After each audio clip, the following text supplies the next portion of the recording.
Assalamualaikum warahmatullahi wabarakatuh. Ketemu lagi di Beranda Perempuan. Beranda Perempuan tempat ngobrol santai sambil ngopi, bukan menggurui, bukan solusi, hanya menyalurkan aspirasi. Beranda Perempuan membawa obrolan tentang berbagai fenomena manusiawi. Berangkat dari tahap-tahap kehidupan, lahir, nikah, dan mati. Tahap-tahap kehidupan itu pasti dijalani. Di tahap nikah muncul banyak sejarah atau peristiwa. Sejarah yang meninggalkan jejak-jejak kehidupan. Karena kehidupan itu adalah perjalanan. Bila kita menilai pernikahan, banyak hal yang dapat terungkap. Salah satunya selingkuh dalam pernikahan. Nah, sekarang Beranda Perempuan membuka percakapan tentang selingkuh. Seorang sahabat Beranda Perempuan mengirim pesan, saya tidak mau nikah lagi karena hubungan terakhir saya berantakan. Saya menangkap pasangan saya bercinta dengan teman saya. Itu sangat menyakitkan dan berat sekali bagi saya untuk bertahan. Nah, demikian keluhan pasangan atau pasangan salah satu pasangannya melakukan selingkuh. Berita tentang selingkuh itu banyak pula kita dengar di sosmed, di TV dan di berita-berita lain. Ya, kita dengar kisah pedih dialami seorang istri yang baru tahu dari Facebook bahwa suaminya sudah selingkuh 10 tahun darinya. Karena mainnya ada pula berita didengar. Seorang wanita memukul selingkuhan suaminya. Lalu dia masuk bui setelah buron 3 tahun. Waduh, banyak berita tentang selingkuhan. Dan ada juga berita yang kita baca, asik berduaan di hotel, digrebek istri sambil bawa bayi. Pokoknya banyak sekali berita tentang perselingkuhan dalam rumah tangga. Nah, itu tuh berita-berita tersebut. Tapi ada pula yang dituduh selingkuh tanpa bukti. Nah, ini. Ada pula keluhan seorang sahabat mengatakan sakitnya dituduh selingkuh. Sakitnya itu di hati.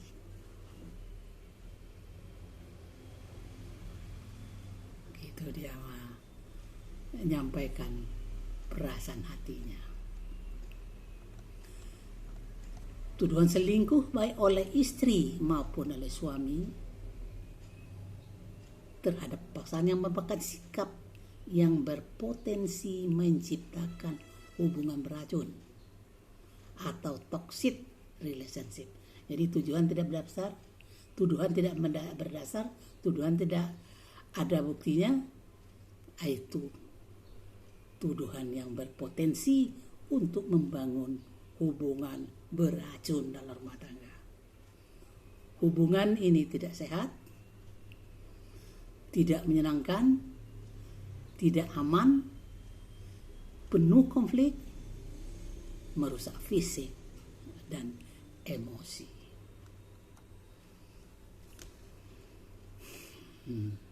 Tak bisa dipungkiri, perselingkuhan menjadi momok yang cukup menakutkan pasangan suami istri.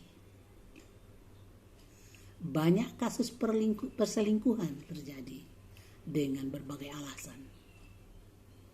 Bahkan lamanya usia pernikahan tak menjamin kesetiaan pasangan.